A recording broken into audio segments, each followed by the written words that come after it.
Um, having been to a conference of parties back in 2009 in Copenhagen, I feel for Randy and Beth to try to distill down to an hour what went on and Mark, because it's just overwhelming amount of activities in 1 week or 10 days. So good luck, you guys. And so as we advance, feel free to put any questions or comments into the chat, and then if we have time at the end, we'll entertain those. So without any further ado, I'll turn it over to Beth. Thank you, Ken. And I do think others are going to kind of dribble in. I'm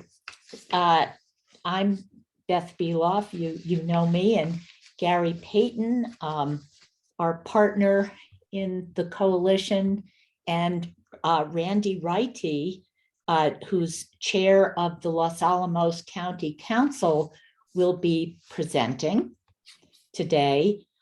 Gary did a great job of ensuring that we got an invitation to COP and organizing all of the preliminary work.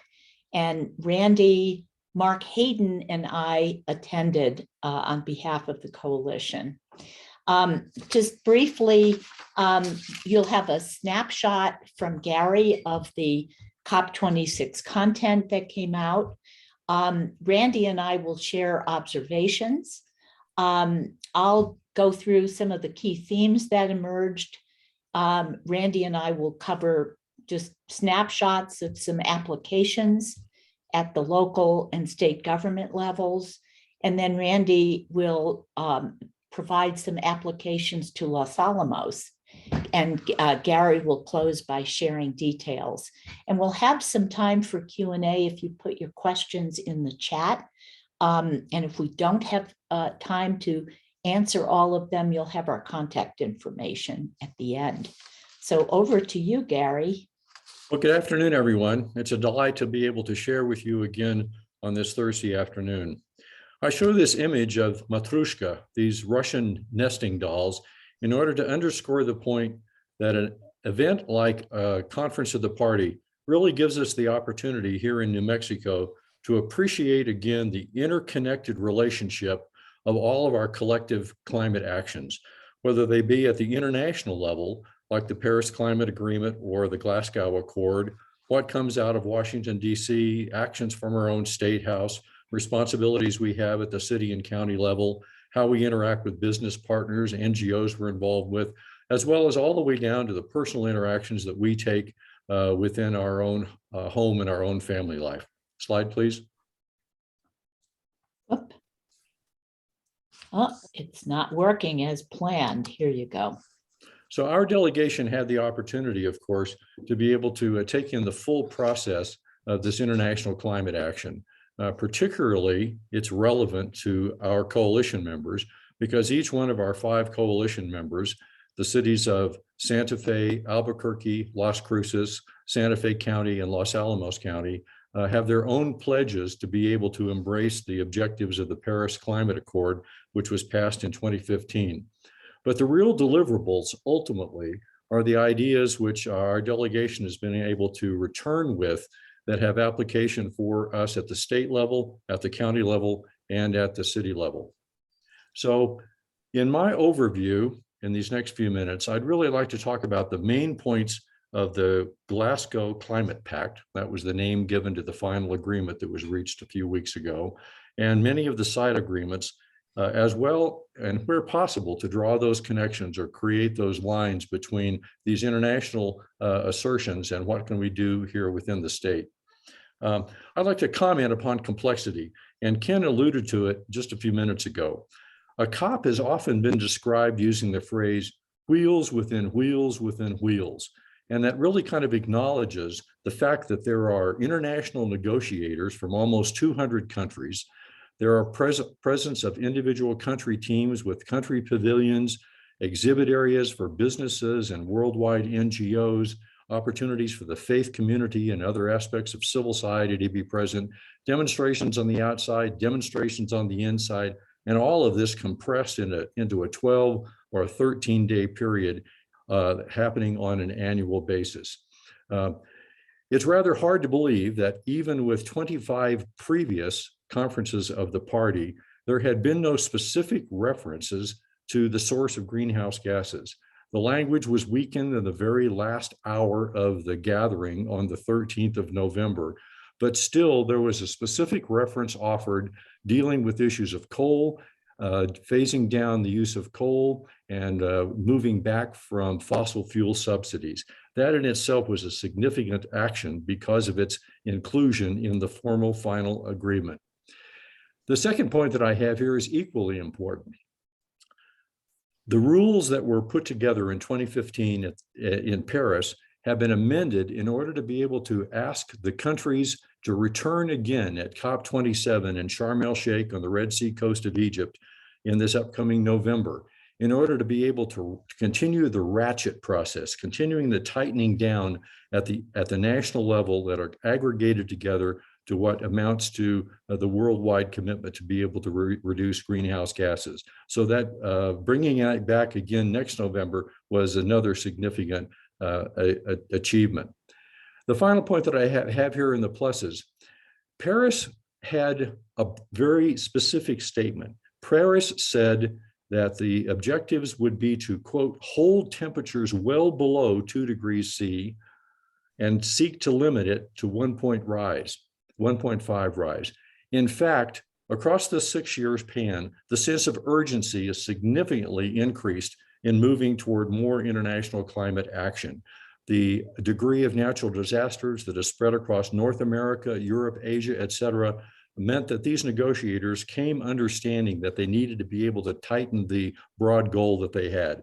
So the very fact that 2.5 was introduced as the goal in order to, quote, keep 1.5 alive was critical. Is the Glasgow Climate Pact, like the Paris Agreement, a perfect pact, international accord? No, it's not. It has no enforcement mechanisms. There are still ways in which the fossil fuel industry can get around some of the approaches that are offered up. But nevertheless, it continues to serve as a success internationally because in an incremental step, it moves us forward toward trying to pull together for the collective actions required to protect our planet and future generations. Next slide, please. Even while the negotiators were hammering out the language for the pact itself, there were major multilateral side agreements that were announced primarily during the first week of the gathering in the first few days of October. Key among those, and here's where we begin to see some of these connections with what can be done here in New Mexico. Key among those was an initial conversation about deforestation, where 130 countries pledged to halt or reverse deforestation and land degradation by 2030. The countries that agreed to this constitute 90% of the world's forest areas, and a major entrepreneur like Jeff Bezos pledged $2 billion to help restore natural habitats. So do we have connections? We do have connections. In the final interim committee meeting for the New Mexico Water and Natural Resources Committee, headed by Senator Liz Stefanik, they endorsed a potential act to move forward in this upcoming session, the New Mexico Reforestation Center Act, coming to the session, focusing attention on seed banks, nurseries, planting programs. Of course, our contribution here in New Mexico for global reforestation or reduced deforestation is modest, but it clearly, again, demonstrates that connectedness between what we do here locally and what the international community seeks to be able to achieve. A second major contribution was a major agreement associated with methane. Led by the United States and the European Union, the global methane pledge was to slash methane emissions by 30% by 2030 across 100 countries. Gina McCarthy, the past head of the Environmental Protection Agency and currently the domestic policy envoy on climate for President Biden, repeatedly in her presentations cited the action of the state of New Mexico as a guide for the US EPA rulemaking and its connection then to this methane agreement at the international level. We may be a small state, but some good things have happened in the recent years. Coal is another one of those places where we have connections. While there was no formal agreement to phase out coal, there were agreements to be able to aid India and the country and South Africa to assist in accelerating their movement to renewables.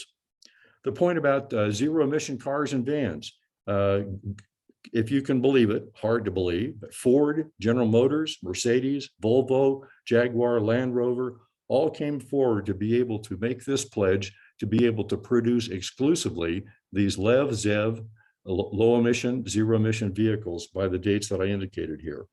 Again, we have a tie-in. We have a tie-in through our coalition, as our ex officio member, Claudia Bochart in the Environment Department, is the principal staff person advancing Clean Cars New Mexico program for and giving us the opportunity to be able to advocate for that across the next coming months.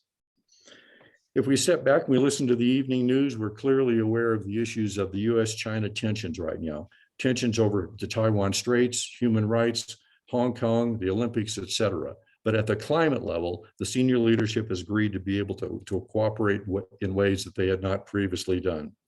Zero emission pledges, huge pledges by the global business community. Takes us back to the Speaker's 2021 Climate Summit held at the Roundhouse in October, where the governor came forward and already has introduced the Net Zero Climate Act to codify into law her net zero goals that are included now in the executive order. Climate connections. We're talking here about what has been done at the national level for an ocean sanctuary by these South American countries. But we have a connection here. Santa Fe County has already uplifted their support for the 30 by 30 conservation program on its public lands. And yesterday, the administration and the state administration announced a conservation bonding program for multiple $1 million to be able to advance our own. My point here is that all of these are connected. We think of those Russian stack dolls, and we think of the way about we within a coalition, within our NGO, within our business, within our school system, and our individual actions can tie into these broad agreements. So thank you for letting me be able to paint that macro picture of the impact of Glasgow and COP26. Thank you, Gary. So now you're going to have some snapshots, highlights of our observations from attending the COP. Optimism at the conference came from the levels of engagement at all levels of government and sectors, top down, bottom up. And there was a recognition that climate change is indeed here. I think that's what really caused such a high level of engagement, and that climate change is in fact affecting everyone everywhere right now. The US had a huge presence signaling that we are back with an all-of-government approach. And here you'll see a few of the secretaries of agencies, but every single agency was represented by a secretary. You see Granholm and Buttigieg. Kerry was, of course, the climate envoy, Blinken, but everyone was there. And every agency has its climate lead. It was very, very impressive. US legislators were there to be seen, Nancy Pelosi among them. And here you see Alexandria Ocasio-Cortez. Governors and their secretaries, there were at least 7 US governors. And here you see our governor, Michelle Lujan Grisham, with her 3 secretaries of energy, environment, and economic development. And they were very, very present for the first week. On the second rung of pictures on the far left, you see Deb Haaland, the Interior Secretary, with a panel of Indigenous leaders. And you have there in the middle a Maasai warrior who was representing all of the Indigenous tribes of Africa, and a Shuar warrior from Ecuador who was representing South American leaders. And these were extremely articulate people representing the interests of Indigenous peoples. In the middle, you'll see the youth presence. The very center has a panel of very articulate youth from around the world who were speaking on one of many panels by youth. Their presence was powerful on both panels, in protests outside, and on the art that was sprinkled throughout the convention space and in the train stations and all over Glasgow. So you see our future. You see a picture of a young girl with a burning forest. I mean, that was part of the art scene that was everywhere to be seen. Over to you, Randy. Okay, thank you, Beth. And just briefly, just want to thank for the opportunity to participate in Glasgow, and never would have realized that would have been an opportunity back when we first joined the coalition, but appreciate all the efforts made into making this happen for us. So one of the things that, so obviously being at the first COP, I can't compare, but one of the things we'd heard was that business was much more present at this particular COP. And so the next one next to the panel with the youth leaders is an all in for 1.5, which is a business pavilion area. There was the leaders of Unilever, IKEA, DSM, and Oxioni. And there was lots of representatives of companies like that. And have to also acknowledge that, of course, there was 500 oil and gas executives and lobbyists as well. But we heard a lot of interesting things from these executives, including one of the comments was Unilever was keeping track of their different market lines, and the market lines that are the low carbon ones are outperforming the ones that are the standard lines. And so it's just kind of presenting information. This makes business sense. People are looking for this kind of thing in their products. And then the next one is the NASA's Hyperboard. So it's a large set of LCD TVs, and they were able to present some really interesting graphics. The one that's shown there is showing emissions in the different areas, and you can see the northern hemisphere is where the CO2 emissions are emanating from, and there's really not much in the south. So really speaking to, here's the data, and then where does the response need to be? And NASA, I think, did a great job in communicating, this and other points. There was another one that we really enjoyed that was about, showing recent trends and in some of the models. Green hydrogen. So hydrogen was fairly prominent. So this one is a fuel cell powered ambulance. So using the hydrogen fuel cell to produce electricity for the powering.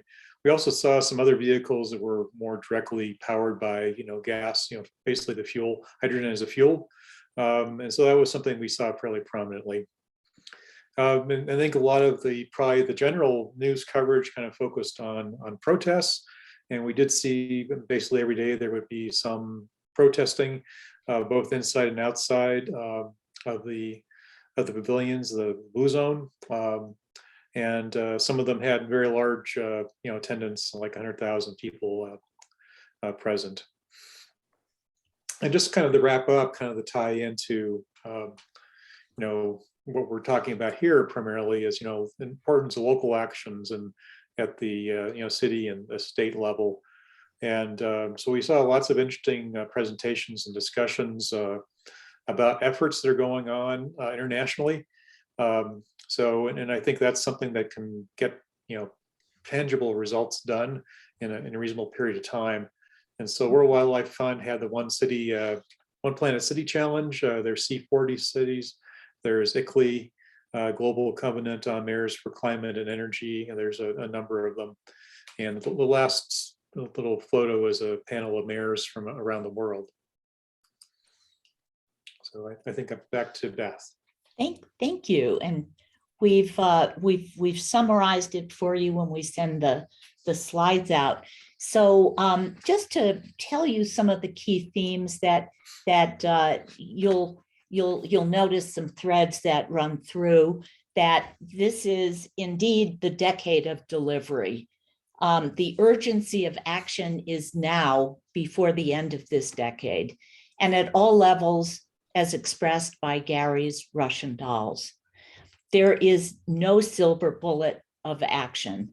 There needs to be an all of the above approach with action at all levels. America is all in with an all of government approach, each agency having its climate leadership working together with other agencies. That was such a change from the Trump years, indeed. Partnerships and coalitions. We can succeed only if we all work together. That was a major theme, which is the shout out to organizations like ours, a coalition of local governments aligning, pursuing state level actions to counter climate change. The importance of local governance and other subnationals. Local governments are indeed the laboratories of policies and actions that roll up to actions at larger levels of government. So as pointed out, our methane rule work is an example of guiding the development of a federal standard. It can start at the local or state level. Why do cities matter? I think this is very telling, that globally we account for 55% of population, 70% of carbon emissions, 75% energy usage, with only 3% of land mass, and 75% of natural resource consumption and 80% of GDP. So we as cities have huge impacts on climate, and we have the power to make the difference. So going back to the importance of cities, equity was a significant theme, and that it's about environmental and climate justice. Those who cause the damage must help those who are impacted adapt to climate change, whether that's in terms of job retraining out of the fossil fuel industries, helping reduce energy burdens driven by changes in temperature, displacement, and other hardships of climate change inflicted on our most vulnerable populations.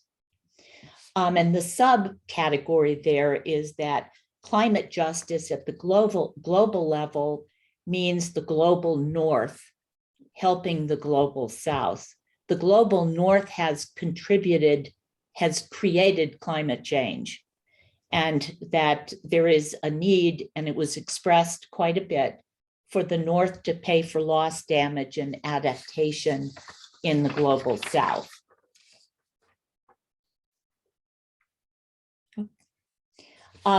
You saw youth and indigenous people. They have indeed the most to lose, and leaders must listen to them and include them in policy making, have them at the table, not just token participants. Nature and culture are indeed inseparable. If nature fails, so does the indigenous culture, and we must protect and restore. An example is the Leaf Coalition, lowering emissions by accelerating forest finance to halt deforestation. And as Gary pointed out, this is the first time that the natural world is actually in the agreement. It was an important step. Carbon pricing is key. So fully valuing natural sinks, such as tropical rainforests, which account for sequestering about 25% of our greenhouse gas emissions. Business and investment changes, as you heard from Randy, Wall Street views are shifting, driven by the convergence of political and consumer pressures. And Randy referenced the fact that there's 30% greater demand for sustainable products than the alternatives, and ESG, environment, social governance investing is red hot right now. So business and investments are catching up.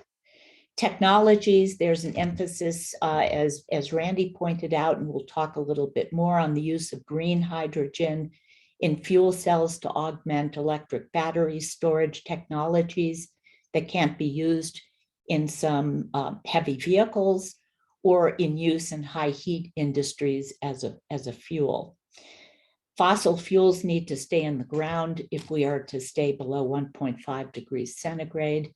That is a clear message. We all know that. And there is growing demand for accountability for pledges and promises made. The world is watching. And as I say here, as Obama said to the younger generation, stay angry, stay engaged. This is your future. So let me just move down to city and state applications and just give you some examples, and then Randy will come on with others and then talk about specific applications to Los Alamos. There, as you saw in the photo slides, there are many climate city initiatives. And here are some of them. And we have descriptions of some of these in the appendix of the slide deck that we'll be sharing with you.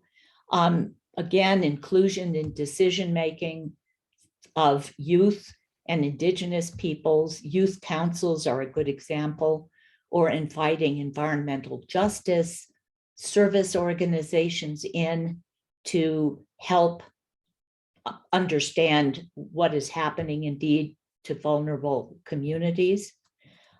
Climate accountability. Green dashboards showing progress toward 1.5 degrees. We can do this at the local and state government levels. And I just point out that BlackRock, a large investment firm, announced a $400 billion sustainability fund using 1.5 degrees as its metric for determining which companies should be in that investment pool. The devil's in the details. I'm not sure how they're going to do that, but I sure like that as a concept for ensuring accountability. Communications and verification. You saw the NASA hyperboard. The use of satellite imagery is of value to not only help communicate real-time impacts, but also to drive actions by doing things like identifying pollution sources, which we're doing here in New Mexico around methane leaks, early detection of forest fires, which would be very useful to us in New Mexico before they get out of hand, agricultural needs to identify by satellite where crops need more water or more nutrients in the soil and so on. Really interesting work being done there by not only NASA, but by a plethora of nonprofits that are using that data to assist local governments make better decisions. Working agricultural lands, there was discussion about reducing cattle methane by changing cattle feed and other methods, supporting carbon sinks and carbon credits for that. And then through more regenerative management practices that not only capture more carbon, but also help the soil retain more water and nutrients. Engagement in nature. A theme was to connect youth to nature, as in a climate youth corps, and to engage the community more in tree planting, reforestation, which will be happening here in the state. Belfast had a great example of really engaging with their public with a large map of the city and push pins that everybody attending could use to identify where they wanted trees to be replanted. It really reactivated Belfast as a community. Consumer education. Certainly, cities and the state could promote purchase of sustainable brands, more effective labeling, and the use, sharing life cycle impact information of consumables in lay language, not LCA language. Eliminate financial incentives for fossil fuel development, and then fund a just transition. It would be nice if we do that here in New Mexico. Climate justice, reduce the cost burdens for adaptation to those most vulnerable, as in financial assistance for energy efficiency for low-income households that we're working on, and low-cost renewable energy to low-income households, as with community solar. So over to you, Randy, for a few more of the snapshots of applications. Okay, yeah, thanks, Beth. So transportation, as we know, is a big component of carbon emissions globally and in the United States. So there's a variety of things we heard about at the COP regarding that. So there's different ways of incentivizing the vehicles. One is just through direct rebates. And that's happening in some different states. I think Oregon was the one that even had used vehicles. Having restrictions on delivery zones for electric vehicle only or ZEVs only. So that's something I think that's a pretty interesting idea for some cities or parts of cities. And also just generally looking at the phasing out of gasoline or diesel vehicles. As we could see, there were basically replacements available for most types of vehicles that cities and counties are purchasing. So that yellow metal type vehicles, we saw examples of those, and we saw there's the large buses that we saw that were either electric or hydrogen.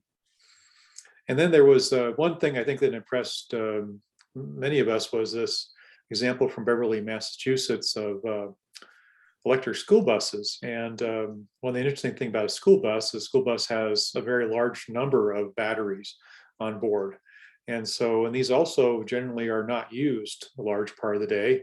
So they could actually be a combination of transportation and storage. And so that's something to think about, having a grid that's smart enough, resilient enough that can handle that kind of thing. So, and that's something that we're looking into further for Los Alamos. And I think another thing that was pretty evident was, I think something that we can do right now is just more the life cycle evaluation. So a simple example of that would be the total cost of ownership for electric versus combustion fuel generated ones. So I think that's something pretty simple to look at for current time. Power sector is interesting. There were some presentations about what different countries are doing with regard to fossil fuel phase out and eliminating coal.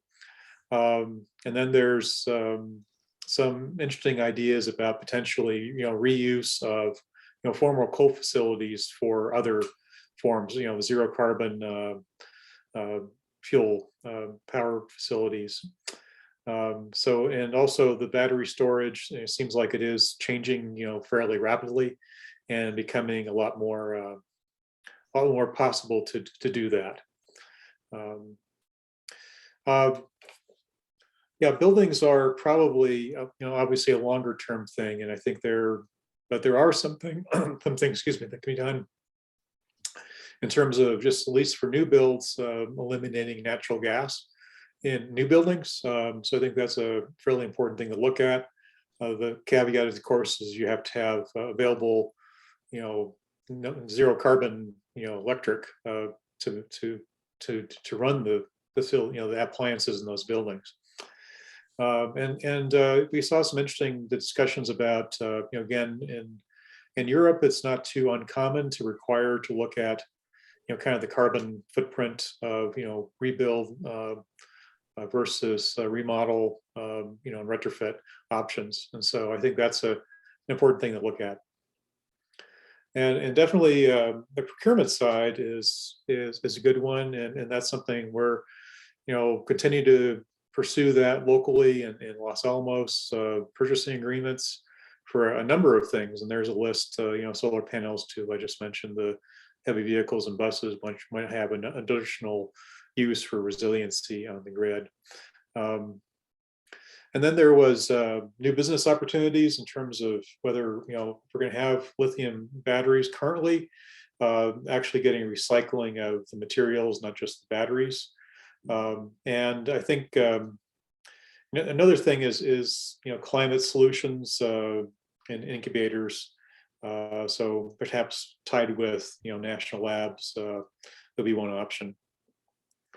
And lastly, we need to potentially look at having carbon taxes to understand what the consequences are of emissions, and also the credits for when you actually can do things that are beneficial to sequestering carbon.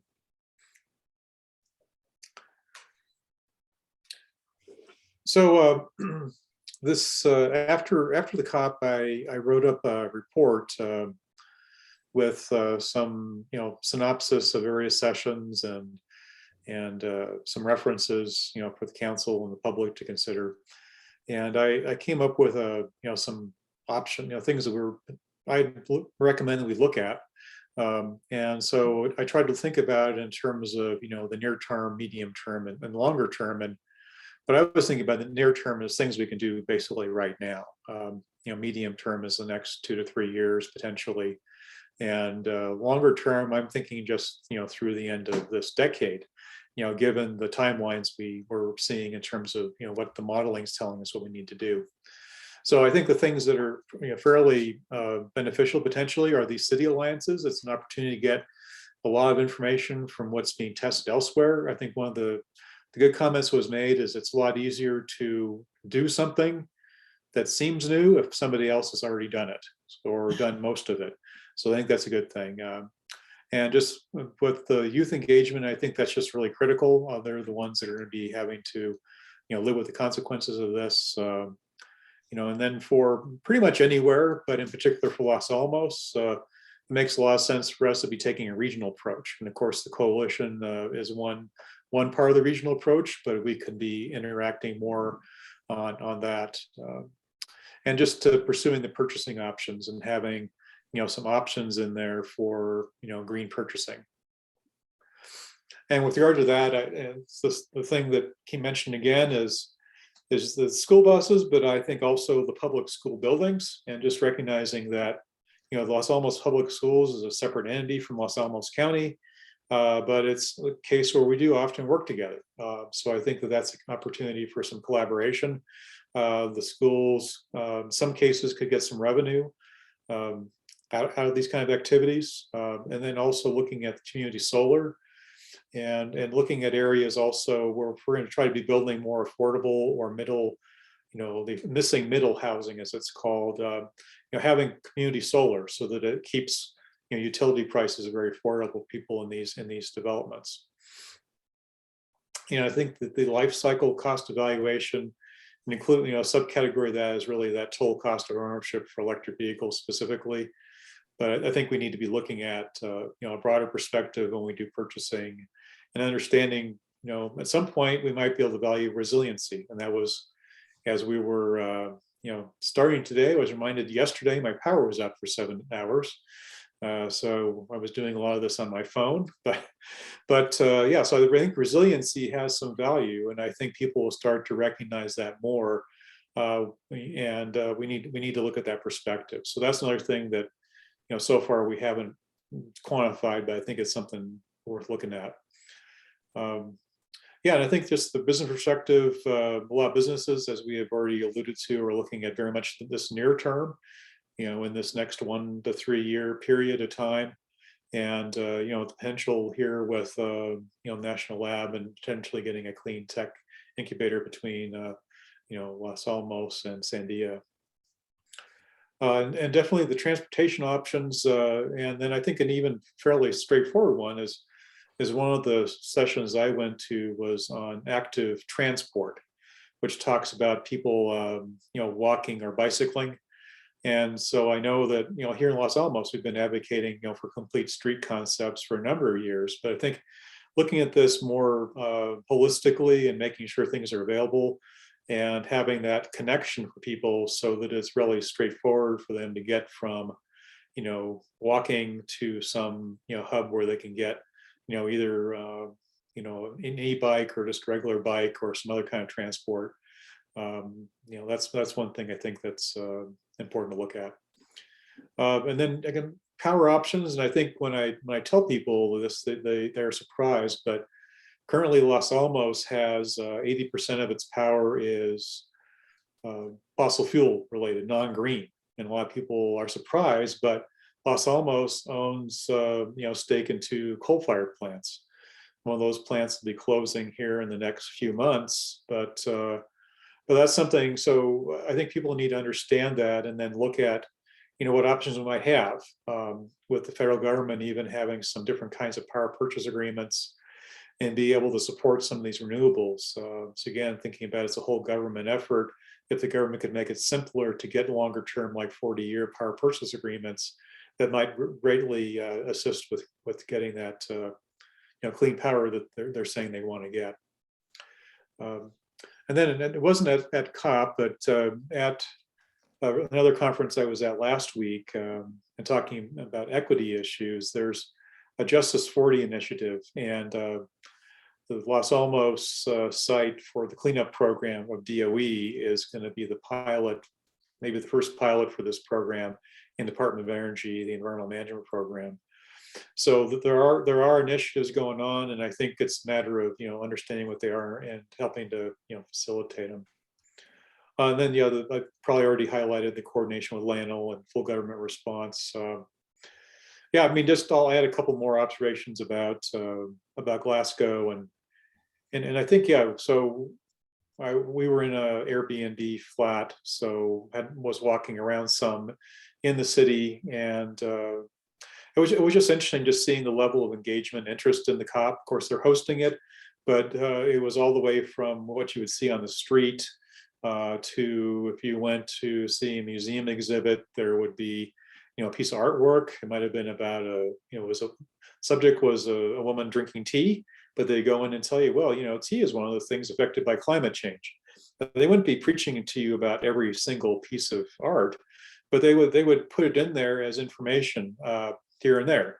And so you'd be able to see it in, kind of in a context, and make you think about what the consequences are. And I just thought that was, a really good way of thinking about going forward, just, presenting the information, not talking about it every minute to every person, but kind of thinking about the same way as, what kinds of things can I do today or this week or this month, or looking back, what kinds of changes can I help facilitate? And it was interesting just seeing, there was EV chargers right on the street, and people just tap their credit card and were able to charge up their EV. So, it was just interesting seeing the infrastructure they have. Of course, they're a city of 300,000 people in the city limits, but there's certainly things that we can looking at doing in New Mexico. So I think that was probably went way over on that slide, but no, you didn't. That was good. Thank you so much, Randy. Before we hand it back to Gary, I just wanted to say that another person who attended Glasgow with us was Mark Hayden, who is our state purchasing agent, and he went on his own dime.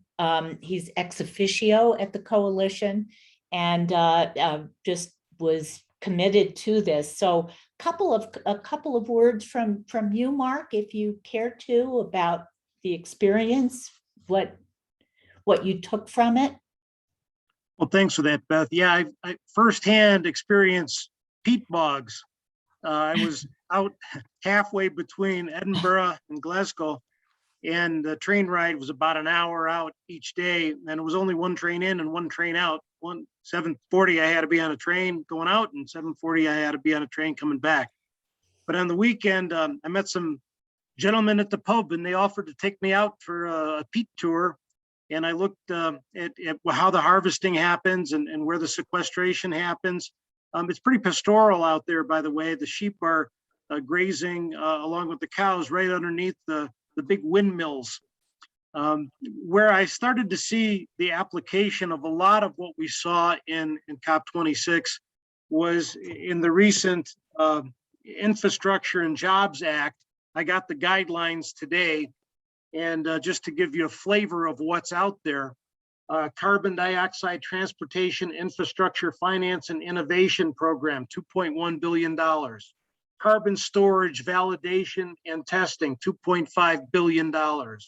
Direct air capture hubs, $3.5 billion. Clean hydrogen hubs, $8 billion. Clean hydrogen manufacturing and recycling program, $500 million. Clean hydrogen electrolysis program, $1 billion. And you could just go down and see where every sector that we've talked about, the energy transformation, transportation, conservation, it's in the bill, and it's starting to come to the states to take that action. So I look forward to embracing those to the extent we can, and try to keep that 1.5C alive. Thank you. Thank you, Mark. Gary, over to you. So as we wrap up this afternoon, I think there are two major things that we can have as takeaway. We've underscored as four speakers here this issue of the interconnectedness, the image of the Russian stack dolls, the image of how this cascades down from an international level to an individual level through our state, our counties, and our cities, and important things. And then the complexity, which was alluded to by each one of the speakers, this concept of wheels within wheels within wheels, all of this going on simultaneously in a very intense 2-week period. So our organization, the Coalition of Sustainable Communities New Mexico, was granted official observer status in July of last year, not only for COP26, but for similar conferences of the parties into the future. So I'm putting out here that there will be the opportunity for us receiving probably 3 quotas for COP27, which will be held in Sharm el-Sheikh on the Red Sea coast in Egypt in this upcoming November. And for people on this call who may be part of other organizations, if you are interested in establishing your own position as an official observer, talk to me. Google this process of how to obtain observer status, or if you need some details, then go ahead and email. The application is the end of this upcoming August for COP28, which will be in the fall of 2023, held in the UAE, in the Persian Gulf area. It's a complicated process, but for the many of us who've been able to attend at least one of these conferences in our lives, it's an extraordinarily energizing activity that gives you insight, information, and energy for you to pursue your own climate work across many, many years into the future. So speaking for all of us, thank you very much for the opportunity to be able to share this afternoon. Beth, over to you, please. Thank you. So with that, and I'm trying to advance, let's see if I can do it this way. Just want to repeat the thank you to all of you, and to just show you when you get the slides that you'll see some of the examples of cities and subnational organizations and efforts. So with that, we have a few minutes to entertain comments, questions, anything that you might have. Please feel free. If there's anything in the chat. Nothing in the chat, but certainly willing to have any folks speak up now. Lisa, I know you're waiting in line for electric school buses, and we'll see if we can get some of those for you. I love that two-way flow. Yeah, well, we've got one now, and it has the vehicle to grid capability, of course, but PNM does not yet have that infrastructure set up so that we could engage on that level. But we did get one bus through the VW settlement money, and that went on the road in August. But yeah, we're working great. It's a beautiful ride. It's a beautiful bus, 72 passenger. We've purchased a 4-port charger so that we're ready for 3 more buses when funding becomes available. It's a $350,000 bus as opposed to a $90,000 bus for high efficiency diesel. So we won't personally be purchasing any soon, but we will be looking for support in being able to at least do some matching funds or something like that. So. Yeah, I read an article in the New York Times yesterday about retrofitting vehicles, which is really catching on. That's especially for school buses. I think that would be a really interesting approach as well. Yeah, me too. And Mark, you might weigh in on the potential of state purchasing agreements.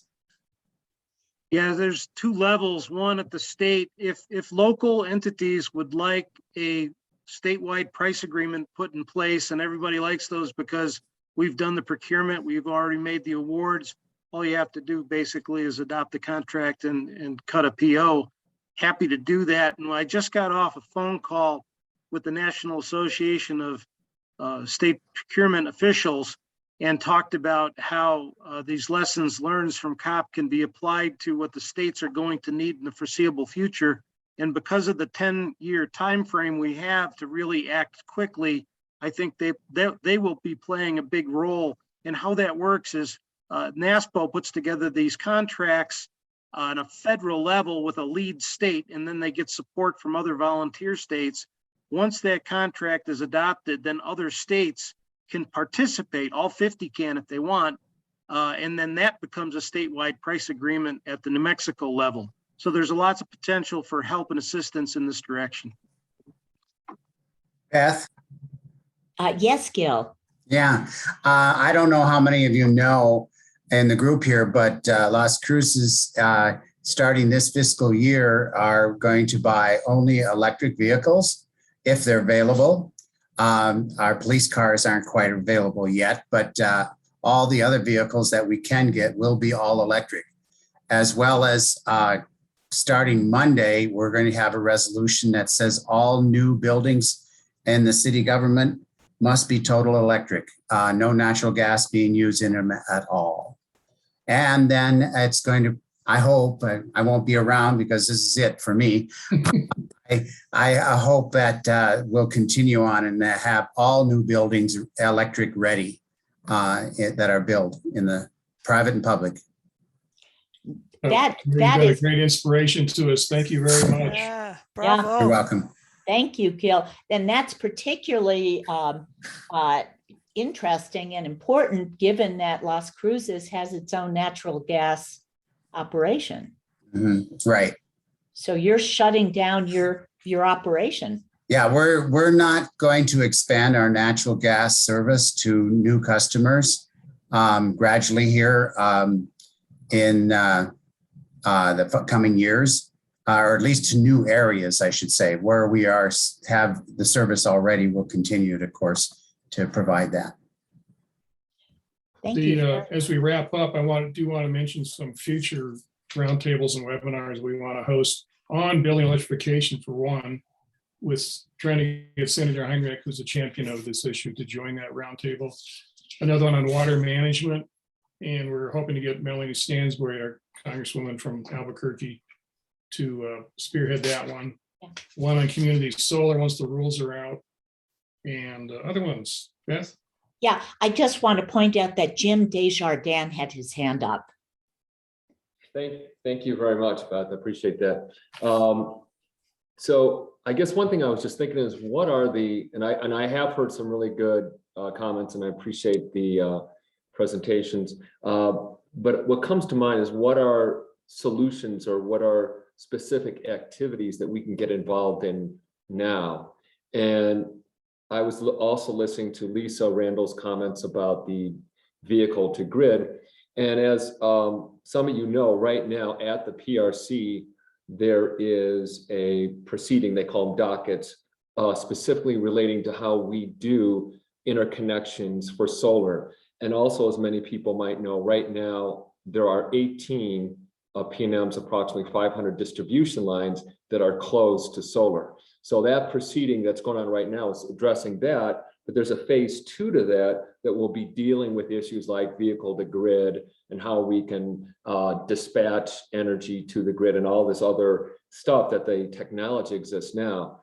But that really we need people to engage on that because the utilities, specifically PNM, are not exactly looking to embrace a lot of these newer technologies and ways of doing things. So I just want to offer that as a solution to something we could be doing now. Thanks. Thank you, Jim. And perhaps we have a PRC group that discusses what's coming before the PRC and where we should get involved. Perhaps you can bring us up to date on some of these issues at our next meeting and how we as a coalition can get more engaged. Yeah, I would be very happy to. And I think it'd be great if the coalition could be engaged on that. Yeah, those are critical issues and they're affecting community solar as well as rooftop solar. Yeah. And yeah. Back to you, Ken. I'm sorry I cut you off. No problem. So we're winding down. We look forward to seeing you in the next year, 2022. And Gil will keep you on the list, even though you're switching over to a different political hat.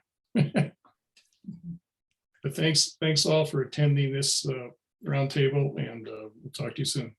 Thanks. I'll send you my Gmail account address. Got it. Thank you. Thanks all. Appreciate your work. Thank you. Bye.